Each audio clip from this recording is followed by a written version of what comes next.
어찌됐든 뭐 진정한 해결은 이제 공급의 회복인데, 지금은 사실 경제를 정말 크게 봤을 때, 경제가 좀 좋아지다가 어느 순간을 넘어가면 인플레가 고개를 들고, 그래서 인플레를 잡기 위해서 금리를 올리면 어느 순간 경기가 둔화되고, 그래서 이 천기 내려, 천기 올려, 백기 올려, 요거 따지고 보면 이건데, 이걸로 참 중간 자리를 찾기가 쉽지 않은 게, 그런데 일단 거시경제를 크게 보면 전반적으로 봤을 때, 가장 크게 봤을 때 물가가 오를 수 있는 환경이냐 줄을 수 있는 환경이냐 보려고 하면 전 세계 주요 국가들의 평균 기준금리하고 전 세계 주요 국가들의 명목 성장률을 비교를 해봤을 때, 성장률이 더 높으면 당연히 인플레이션이 나올 수 있는 환경이 노출되어 있는 거예요. 근데 그게 90년부터 지금까지 거의 30년을 그래왔다. 근데 지금까지 별로 최근 아니면 물가 상승이 없었는데 왜 지금 와서 그런 말씀하시죠? 왜 그랬냐면 그때는 인플레가 나올 수 있는 환경이었지만 공급이 너무 원활했다. 공급이 너무 원활했고, 그리고 그 2008년 금융위기 같은 경우는 오히려 공급 과잉 상태에서 터진 거예요. 그러니까 수요가 이제 서브프라임 이런 걸로 이제 헛방 수요가 있으니까 이걸 맞추기 위해서 공급이 쫙 돌아가고 있는 상태에서 이게 수요가 푹 꺼지니까 공급 과잉 상태잖아. 근데 지금은 공급 과잉은 절대 공급이 안 되니까 문제인 게 공급 쇼티지 상태지. 그러면 지금 이 상황에서는 예전처럼 돌아가지 않는다면 인플레가 빠르게 내려온다고 보기에는 조금 어렵다. 조금 어렵다. 지금 이제서야 금리가 주요국들이 올라오고 있기 때문에 이게 영향을 끼치려면 좀 시간이 좀 걸릴 것이고, 그래서 뭐 이렇게 바로 그냥 경기 침체와서 예전처럼 디플레 와가지고 뭐 금리 제로까지 내리고 양적 완화 가고 이것까지 가려고 하면 공급적인 문제가 싹 다 해결돼요. 그래 예전처럼 돌아가는 거죠. 그러니까 지금 이런 환경에서도 오히려 지난 20년, 30년 동안의 중앙은행은 디플레랑 싸웠지 인플레랑 싸우지 않았다. 아니 근데 아까 금방은 뭐 성장률보다 기준금리가 컸기 때문에 인플레 환경이었는데 왜 그렇게 됐나? 일단 공급이 잘 됐던 것은 미국의 서비스 물가가 좀 지켜진 게, 미국에 사실 멕시칸이나 뭐 이런 사람들 없으면 임금이 지금 그 임금이었을까? 그러니까 미국이 가장 아름다운 게 뭐냐면 경기가 좋으면 임금이 올라가잖아. 그럼 임금이 올라가면 인플레가 와가지고 경기가 또 꺾인단 말이야. 근데 미국은 진짜 천조국이 된 게 경기가 좋으면 외국인들이 들어와서 노동 공급을 확 늘려버려. 그럼 일자리도 늘어나지만 일하겠다는 노동자가 더 빨리 늘면 임금은 안정되지. 근데 그러니까 임금이 안정되니까 구조적 인플레이션이 안 나오니 연준이 금리를 세게 높일 이유가 없고, 그럼 경기는 계속 가는 거야. 그러다가 경기가 나빠지면 이 사람들이 멕시코로 돌아갔더니 일자리 감소하는 것보다 노동자 감소가 더 빨라. 그러니까 또 사람들이 이게 또 지켜지는 거야. 그리고 굳이 이민자가 아니라 하더라도 지금 미국의 빅테크 기업이나 이런 애들이 좀 반등을 좀 세게 나오는 게, 왜 그러냐면, 뭐 넷플릭스나 뭐 한때 뭐 구독 경제가 좋게 봤는데 지금 보니까 경쟁이 너무 치열하고 이제 그 비즈니스 모델이 별로고 나가는 돈이 너무 많아. 그래서 안 될 것 같아라고 했는데 생각보다 돈이 많이 남겼어요. 어떻게? 다 잘랐거든. 자르면 돼. 근데 우리는 자를 수가 없잖아. 우린 자르려고 했더니 갑자기 막 용접을 해가지고 어디 들어가고 막 이렇게 막 뉴스에서는 막 다 그런 얘기밖에 안 나오고. 그러니까 미국이 경기 침체가 짧은 게 그것 때문에 고용료나 회사가 아니다 싶으면은, 그러니까 매출이 줄어드는 것보다 비용을 더 빨리 줄이면 되지. 비용 줄이는데 사람 자르는 게 최고거든. 그래서 일단은 지금은 살아남아야 되니까 쭈루룩 자르고, 그리고 다시 살아나면 다시 이렇게 뽑으면 되니까. 그래서 이제 경기가 빠르게 왔다 갔다 하는데, 우리는 경기하고 상관없는 사람들이 너무 많아. 정규직. 상관이 있지. 늘어나면 경기가 나빠지지. 고정교육이잖아. 인재라고 생각하지만 그 인재가 아니고 인재일 수 있다는 거예요. 못 자르니까. 아니 무슨 뭐 반려동물도 아니고 아니 채용을 한 거지 분양받은 건 아니잖아. 한 번씩 이게 경기 나쁘고 하면 좀 해야 되는데 특히 우리나라는 워낙에 이제 조선업 같이 사이클이 조선업은 업황이 안 좋으면 그 어떤 천재가 나와도 답이 없지. 뭐 배가 한두 푼 할 것도 아니고 뭐 이마트에서 할인으로 밀어낼 수 있는 것도 아니고 뭐 비싼 것들이 1조짜리인데 그리고 그 사람을 다 안고 있다가 주문 안 들어오면 손가락 빨다가 그것도 다 잘라놓으면 어떻게든 잘라놓으면 또 주문 들어오면 또 어떡할 거야? 누가 만들 거야? 배를 알바 쓸 수는 없잖아. 용접을 해야 되고 하는데. 그러니까 이제 어떻게든 그러니까 이제 뭐 자회사를 하고 회사도 회사라고 차라리 고용유연보다 더 나쁜 우회로가 생겨버리는 거죠. 사람을 못 자르니까 회사를 하나 만들어 가지고 회사 대 계약을 하면 되잖아. 사람을 못 자르지만 회사랑은 계약 종료가 되니까. 이 회사는 그 목적으로 있는 회사다 보니까 어떻게든 받은 돈에서 이 노동자들을 후려치면 그만큼의 이익이기 때문에 더 잔인하게 어떻게든 그렇게 되니까 차라리 그래서 저는 모든 노동자들의 비정규직화가 차라리 답이다. 대신에 같은 일을 하면 돈을 똑같이 주고 정규직이 아니면 같은 일을 할 때 돈을 좀 더 줘야지. 리스크 프리미엄은 줘야 되잖아. 그렇잖아. 근데 우리는 좀 그래요. 좀 그런데 미국은 이번에도 의외로 실적이 아주 안 좋을 것 같은 회사들이 의외로 현금 흐름이 나빠지 않았던 건 빠르게 비용을 줄였더라. 그러니까 미국은 이래나 저래나 강점이구나 라는 생각을 하는데 일단 첫 번째가 그 서비스 물가를 낮추는 데는 이제 그 이민자들이 굉장히 컸고 두 번째가 이제 이거 서비스만 있는 게 아니죠. 우리는 또 물건도 사긴 하는데 물건은 또 메이드 인 차이나가 이제 다 싸게 만들어요. 그러니까 나는 뉴요커인데 나가서 밥을 먹고 하는데 서빙하는 사람들은 다 멕시칸이고 그래서 이제 쇼핑해가지고 뭐 하나 사들고 왔는데 또 메이드 인 차이나. 만약에 미국 로컬 안에서 했다면 훨씬 비쌌을 텐데. 그러니까 이제 물가가 안 올라가는. 근데 가격이 적당하니까 미국은 역시 소비가 커지고 그걸 보고 또 들어오는 인력과 물건들이 있으니까 역시 또 가격이 맞춰지는 아름다운 시절. 그리고 또 또 중국 것만 쓰지 않지. 또 차 뭐 독일 3사 거 사야 되고 뭐 이런 게 있으니까 그거는 이제 독일이 러시아에서 싸게 가스를 갖고 와가지고 쉽게 만들었기 때문에. 근데 이 세 개가 다 빠개지고 있는 거야. 일단 트럼프가 아주 큰 역할을. 트럼프가 이민자를 쫓아냈잖아. 그래서 우리의 일자리를 뺏어가는 사람들을 쫓아냈더니 일자리는 생겼을지 몰라도 인플레라는 게 엄청나게 왔고 일단 이민법이라는 게 이건 말이 안 되는 그때도 한번 설명했지만 이민 심사를 넣고 오케이가 되면 그날로 와서 도장을 찍어야 돼.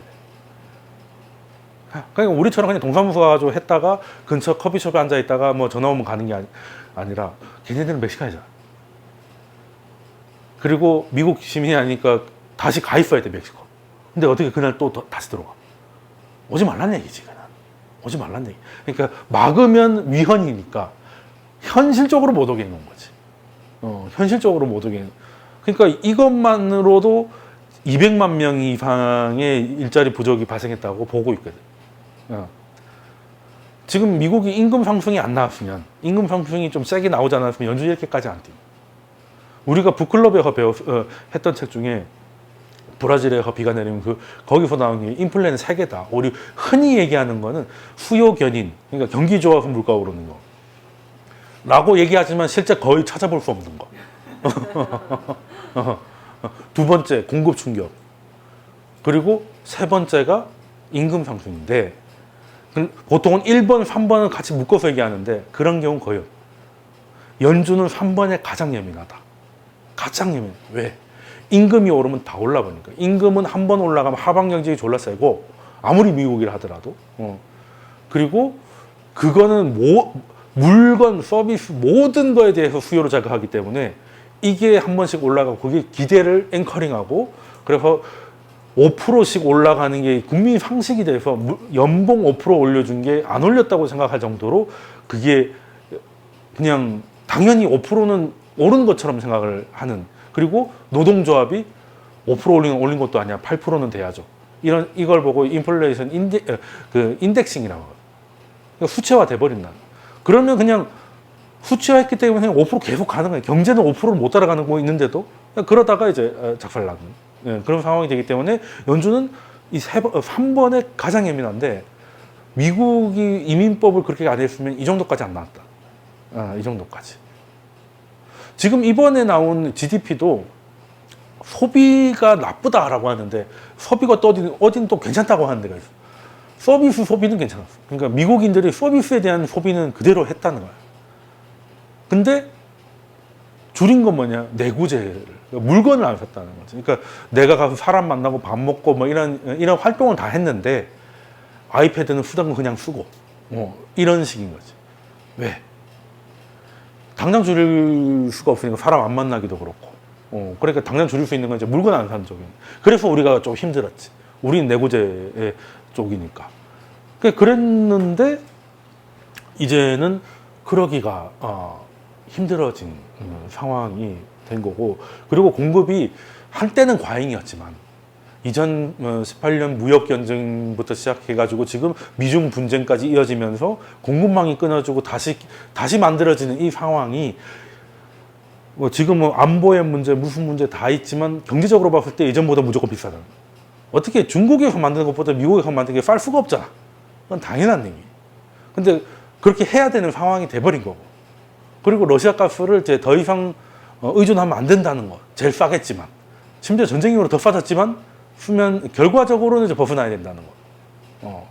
그리고 이민법은 뭐 이미 마탱이가 가 있고, 그리고 뭐 코로나에 있었던 운송차질 이런 게 완전히 해결됐다고 보기 어렵고, 미국만 문제냐? 중국은 또 뭐 얼어 죽고 제로 코로나 한다고 뭐 심심하면 다 도시 잠그고 난리를 치니까 이게, 그리고 거기에다가 또 아무런 의미 없이 인플레만 유발하고 있는 중국 관세. 지금 와서 무슨 그게 되게, 그러니까 이게 모든 게 공급 능력을 툭툭툭 잽으로 치니까 공급 능력이 계속 내려가는. 그러니까 이거는 공급 능력이 계속 내려와 있기 때문에 수요가 좀 내려온다고 해서 될 게 아니고, 그러면 수요는 생각보다 많이 낮춰야 된다. 그러면 깊은 경기 침체를 스스로 유발할 수밖에 없는 거예요. 어떻게든 이제 공급이 좀 해결돼야 된다는 것인데, 그래서 앞으로는 인플레는 그 졸탄 포자도 얘기를 했지만, 이제 뭐 그러니까 뭐 연준의 정책 뭐 이런 거보다는, 뭐 숫자 이런 거보다는 뉴스에 더 관심을 해요. 지정학적인 뉴스. 어디 또 전쟁이 났다더라, 뭐 이런, 뭐가 어쨌다더라, 뭐 이렇게 산업별 뉴스, 이런 것들이 영향을 받을 거라서 좀 예측하기 어렵고, 공급이 좀 늘어나더라도 뭐 푸틴이 또 뭐 난리를 칠 수 있고 이런저런 문제가 있기 때문에 공급이 빨리 늘기는 쉽지 않아서 물가는 정점은 찍었다고 보지만 내려오는 속도는 그렇게 시원치는 않을 것이다. 시원치는 않을 것이다. 근데 문제는 물가는 일단 정점만 찍으면 주가한테는 도움이 돼. 그러니까 물가가 빠르게 올라갈 때는 주가한테 도움이 안 돼. 왜? 물가가 빠르게 올라가면 연준이 금리를 올리기 때문에 주식시장 자체 할인율 자체를 끌어올리잖아. 그러니까 이 회사가 돈을 벌고 뭘 떠나서 그냥 은행 예금 금리가 높아지는데 뭐하러 주식해? 이런 마인드가 깔리니까 할인율이 높아지는 거지. 어려운 말로. 근데 정점을 찍고 일단은 더 이상은 안 올라간다는 게 되면 기업의 매출은 예전보다 똑같은 걸 했을 때 가격이 올랐기 때문에 똑같이 팔아도 매출이 늘어날 수밖에 없는 거.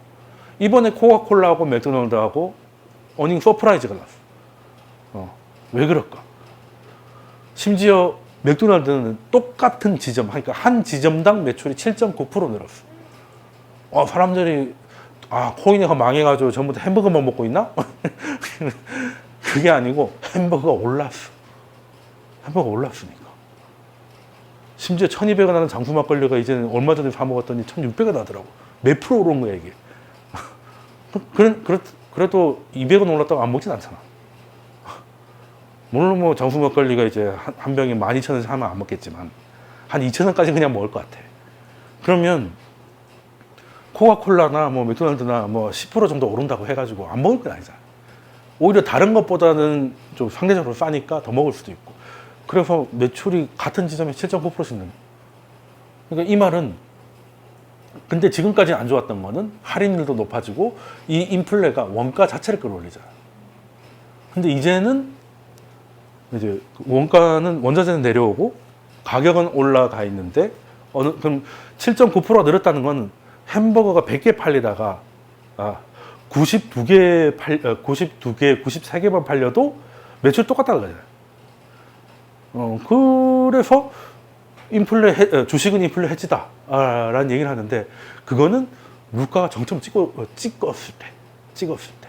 그래서 우리가 데이터가 있는 뭐 한 1960년 이후로 봤을 때 물가가 좀 상승했다는 시기가 한 9번 정도 있는데 그 중에 미국 주식 기준으로 했을 때 정점 찍고 제일 하단까지 떨어졌을 때까지 봤을 때 주식이 떨어진 적이 없다. 물론 물가가 다시 올라가지고 다시 한번 고생을 한 게 있는데 그게 67년하고 80년인데 67년 아까도 얘기했듯이 경기가 위축되니까 쫄아가지고 금리를 다시 낮췄다가 그냥 인플레를 다시 터트린 약간 그 흔히 말하는 샤워실의 바보 짓을 한 것이고 80년 그때는 2차 오일 쇼크로 그냥 오브 공급 충격으로 그냥 마탱이가 가버린 그런 상태였고 그런 특이 상황을 제외하고는 이제 대부분 정점 찍고 내려올 때는 당연히 주식이 좋고 우리도 나쁘지 않았다. 그러니까 우리도 물가가 올라갈 때는 지금 우리가 매출이 는다 하더라도 비용이 느니까 C가 느는 거지. 커스트가 느니까. 근데 이게 정점을 찍고 내려왔다는 거는 물가가 정점 찍었으면 원자재는 먼저 정점을 찍지. 물가가 후행이니까. 적어도 2, 3개월 후행이니까. 그러면 그 비용은 다시 내려가고 있고 근데 가격은 옛날보다 높아.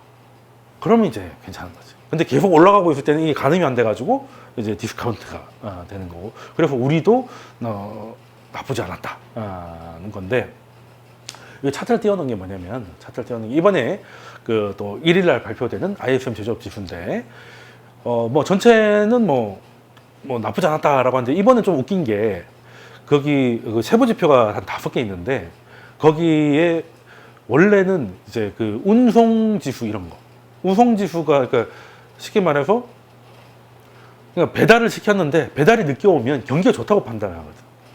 정상적인 시장은 그렇죠. 그러니까 내가 오늘 치킨을 시켰는데 원래 30분이면 오던 게 1시간 정도 돼도 안 오길래 알아봤더니 오늘 월드컵 축구를 하고 있네. 이거는 이제 말 그대로 치킨집에 불나는 거잖아. 근데 아무 일도 없는 날 배달을 시켰는데 1시간 반째 소식이 없어. 이건 라이다가 다른 데 갖다 줬거나 뭔가 문제가 생긴 거잖아. 이거는 지금은 후자잖아요. 공급이 끊겼으니까. 근데 IFM에서는 이게 높아지면 점수를 플러스를 해준다고. 코로나 버전이 아니니까 옛날부터 있던 거니까. 그러니까 이게 점수가 생각보다 예상치보다 높게 나왔다는 게 이게 높은 건가가 되는 거야. 그러면 이번에는 뭘 봐야 되겠냐. 뭐 운송지수 이런 것들은 일단 노이즈가 너무 많아서 일단 빼고 제일 중요한 건 물가잖아. 그럼 거기에 저번보다 거래처에 물건을 주문했을 때 가격을 높여줬나요? 이게 이제 그 프라이스가 있는데 가격이 있는데 얘가 78인가 막 이랬는데 예상치로 73이었는데 이번 60이 나왔어. 60이 나왔어. 그러니까 이게 그 가격 지수가 CPI를 보통 한 3달 정도 선행하거든. 왜냐면 이제 주문 넣어서 받아서 만들어서 물건 내는데 한 3달 걸리잖아. 그러니까 요때부터 거의 이 초록색을 3달 앞으로 당겨 놓은 거야. 그럼 거의 똑같이 움직이잖아. 근데 갑자기 확 방향이 바뀐 거야. CPI는 터져 있는데 지금 8점 몇 프로인데 얘는 생각보다 급락을 한 거야. 근데 이렇게 급락한 지가 사실 그렇게 많지가 않아. 그리고 예상치를 또 많이 뺐고. 그러면 이거 보고 야 이거 디플레 걱정해야 되는 거 아니야? 뭐 이런 얘기까지 나오는데 두 가지가 있겠죠. 일단은 기업들이 재고를 늘리지 않는다. 경기 침체 온다니까 주문을 안 하니까 공급 충격이 왔음에도 수요가 더 충격이 와서 약간 가격이 생각보다 많이 내려가는 상태. 기업들이 생산을 좀 많이 줄였구나 라는 걸 볼 수 있고, 그리고 일단 이렇게 되면 CPI는 앞으로 내려갈 확률, PC이든 CPI든 내려갈 확률이 굉장히 높다. 그럼 연준이 이 분위기를 파악을 못 하겠느냐. 이 정도 되면 이제는 물가가 정점을 찍는 게 중요한 게 아니라 이미 물가는 정점 찍었다고 봐도 되고 경기가 생각보다 빠르게 꺼지는구나 라는 거. 근데 어찌됐든 주식시장 입장에서는 너무 극단적인 침체로 가지 않는다면, 물가가 정점만 찍으면 주식시장에는 나쁘지 않았고, 아니나 다를까 연준이 그런 얘기를 하니까 지금 반등을 이어가고 있다 라는 건데, 그리고 이제 뭐 중요한 거는 기름일 것인데, 이게 지금 오늘도 이제 오펙 회의가 있고 해가지고 기름 이야기가 많이 나올 건데, 사실 요즘 기름 가격 떨어진 거는 미국이 미국이 낮추고 있어. 미국이. 왜냐면 뭐 이제 사우디나 이런 데서도 뭔가를 좀 하겠지만은, 지금 7월 달에 미국 세일오일 생산량이 이제 하루에 933만 배럴 정도. 이게 어느 정도 미국에서 세일오일이 하루에 가장 많이 나왔던 게 19년 11월인데 그때가 941만 배럴이었으니까 반올림 하면 942만이겠다. 근데 933만이면 얼추 많이 올라가.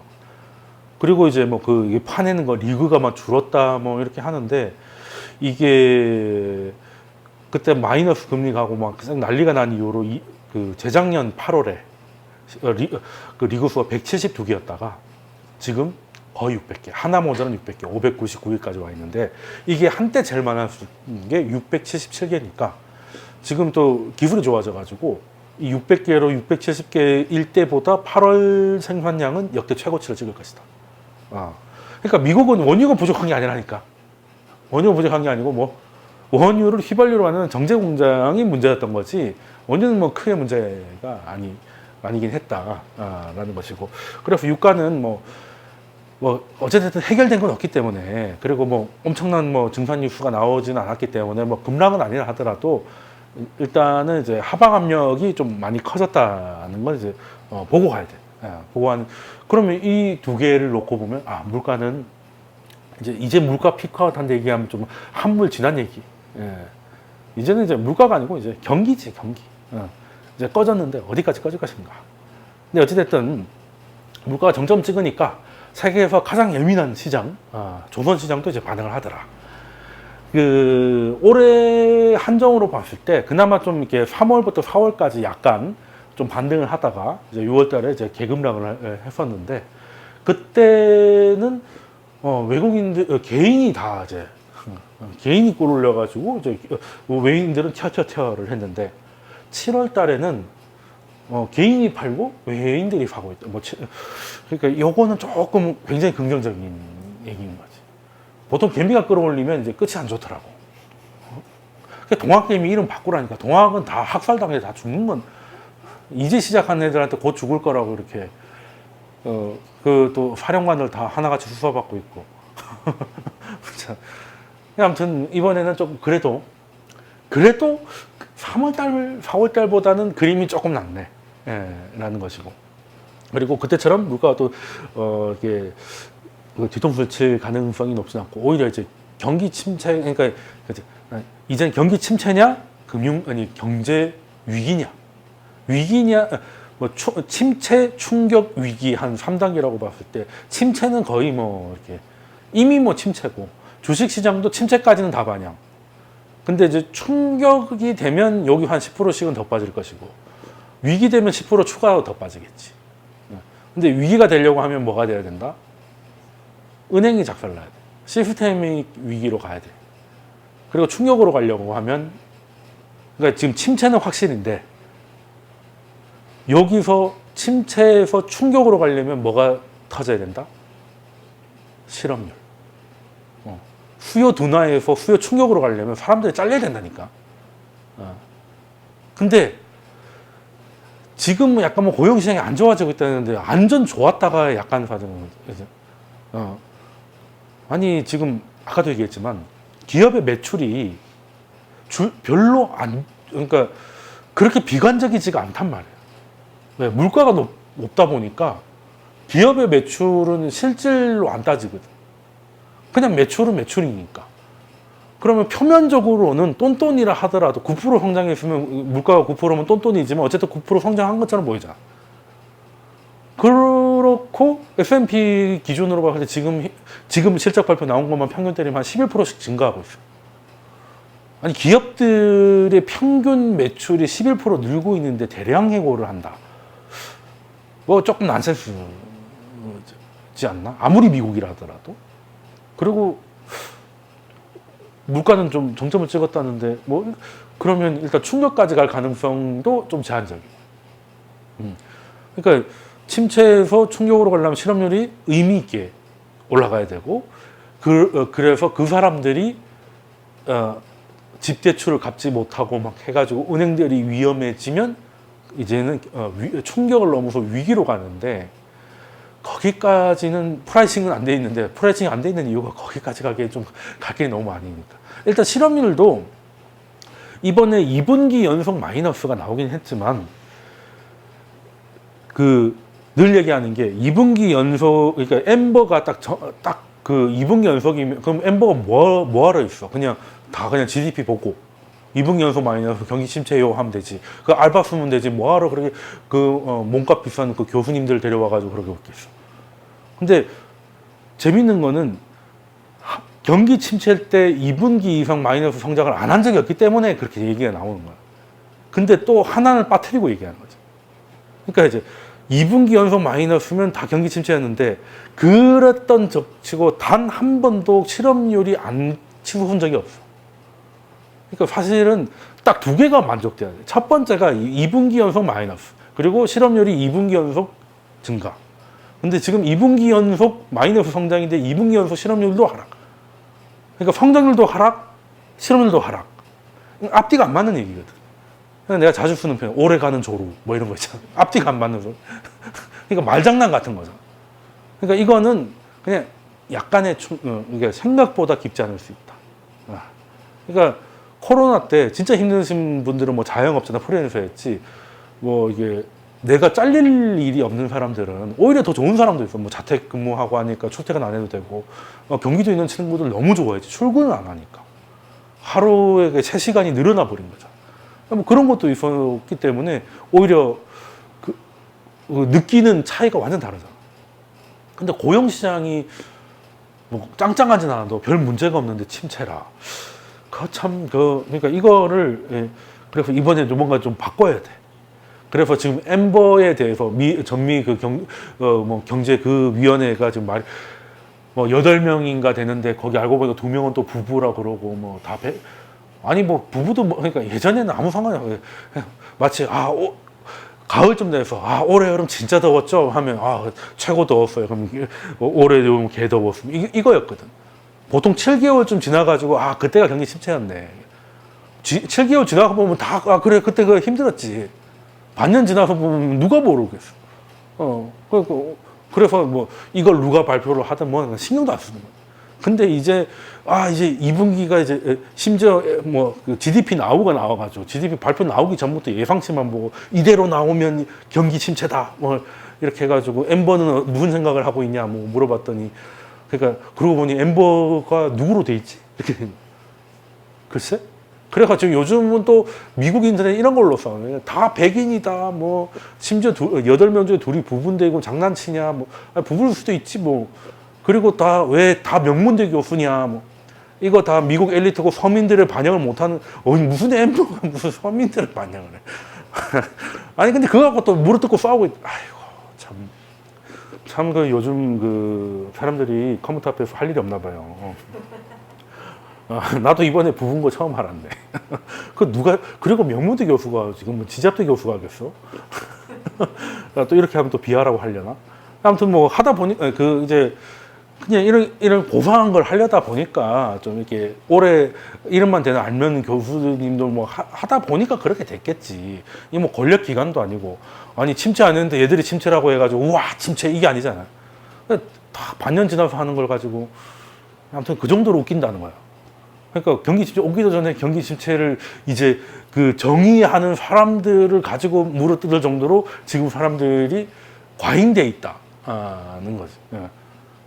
그런 거 보면은 침체든 뭐든 그게 뭔 상관이야. 사람들이 이미 침체를 가정하고 있는데. 그럼 여기서 더 내려가냐 아니면 감아 올리냐인데 더 내려가려면 뭐가 돼야 더 내려가겠느냐 이런 고민을 해야지. 그러면 고용시장이 이제 망가지려면 제일 처음 신호가 나온 게 어디겠어요? 고용지표가 제일 처음에 선행하는 거. 우리 그 북클럽에 다 했잖아요. 주당 그 근로시간 줄고, 그리고 주당 임금 줄고, 그 다음은 어떻게 되겠어요?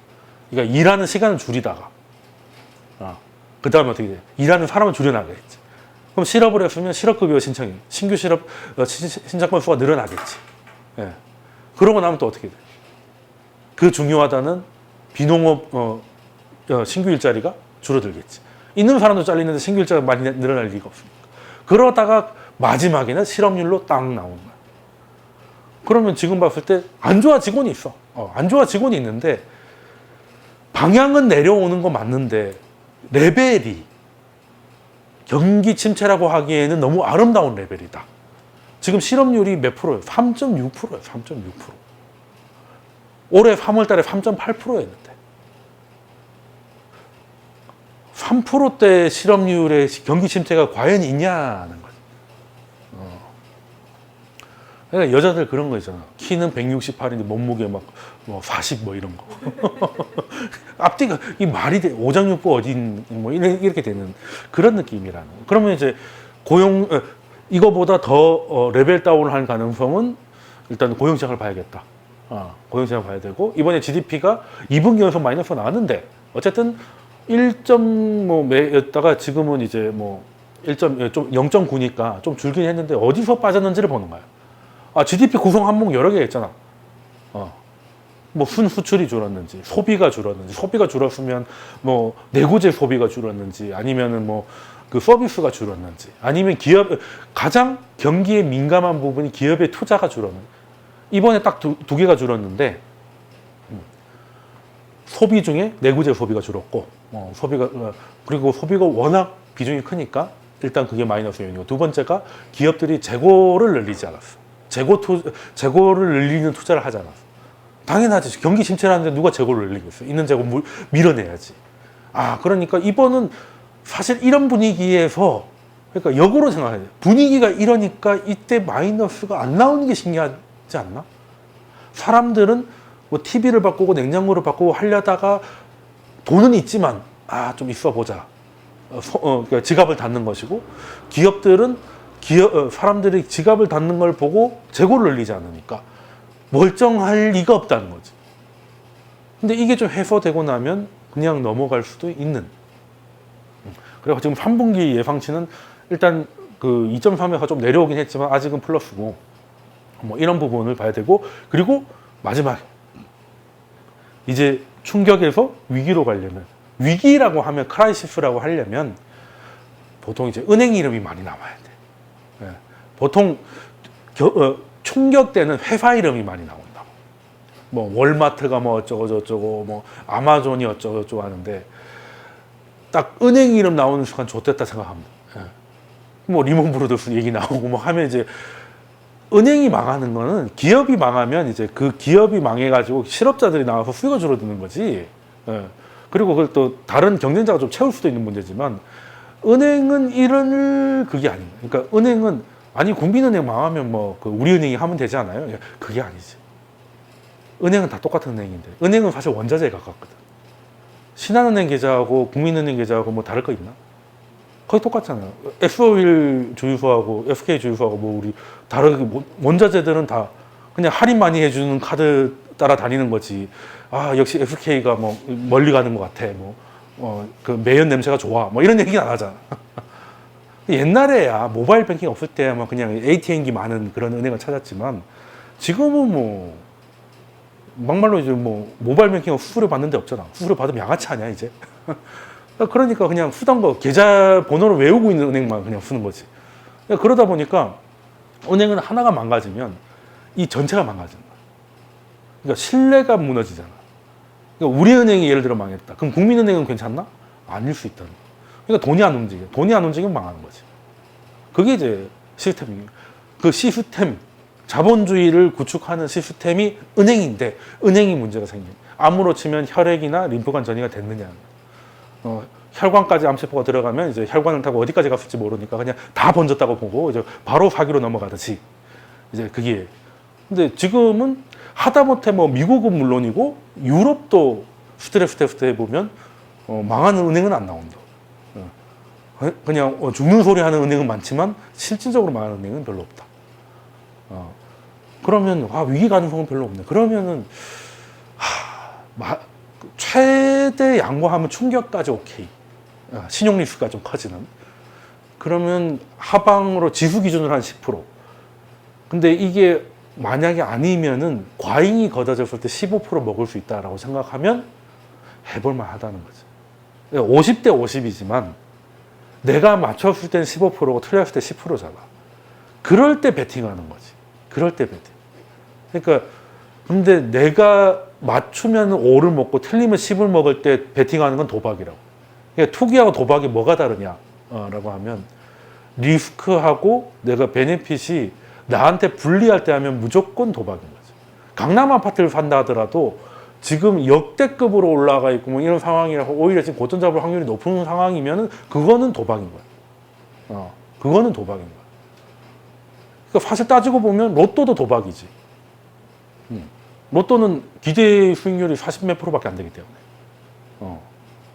근데 이제 잃을 수 있는 돈이 내가 뭐 해봐야 10,000원이니까 퍼센트로 따지면 하면 안 되는데 그냥 일주일간 이제 꿈꾸기 위한 비용으로 생각해가지고 이제 그냥 10,000원, 100% 손실이지만 10,000원.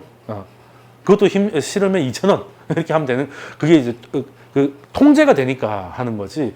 그게 아니고 금액의 통제가 없고 레버리지의 통제가 없는 상황에서 지금 이 상황에서 그래서 지금도 반등이 좀 나와도 올라가면 올라갈수록 싫어야겠다는 생각이 들잖아요. 사람 마음이. 막 2,500 다시 찍고 2,550 찍고 이렇게 그럼 가면 갈수록 어떻게 돼? 상방 에너지가 줄어들잖아. 저가면서 들어간 사람들이 점점 사다가 이제 막차 탄 사람들이 오고 있는데 거기에다 악셀 밟으면 안 되는 거지. 그러니까 지금은 뭐 V자가 아닌 이상 또 갑자기 또 이러니까 이거 또 하락장 끝난 거 아니야? 이래가지고 또 약간 또 포모에 빠지는 분들이 계셔요. 코로나 때처럼 내가 그때 겁을 먹고 못 샀지 뭐 이러면. 근데 지금은 그렇게 생각이 그때 연준하고 지금하고 다른 거고. 그래서 이제 올라가면 올라갈수록 우리 추격 매매 하지 말자는 것도 2만 원일 때하고 2만 5천일 때하고 그 올리는 에너지가 다르고 그 말은 내가 샀을 때 먹으면 여기 그 최근접 저항까지 7%고 잃으면 최근접 지지까지 10%다. 그럼 사면 안 되지. 잃었을 때 더 크게 잃는다는 거잖아. 그런 거. 그럼 지금은 지수 기준으로 봤을 때 충격으로 갈 가능성은 약간 있다. 그럼 10%. 근데 침체도 좀 질서 있는 침체 있잖아. 그냥 이게 어디까지 퍼질지 모르겠어 이게 아니라 대충 이러다가 내년쯤 되면 돌아올 거야. 이 정도가 되면은 그걸로 하면 12% 정도 먹을 수 있을 것 같은데 그러면 이제 베팅이 돼야 되는 거.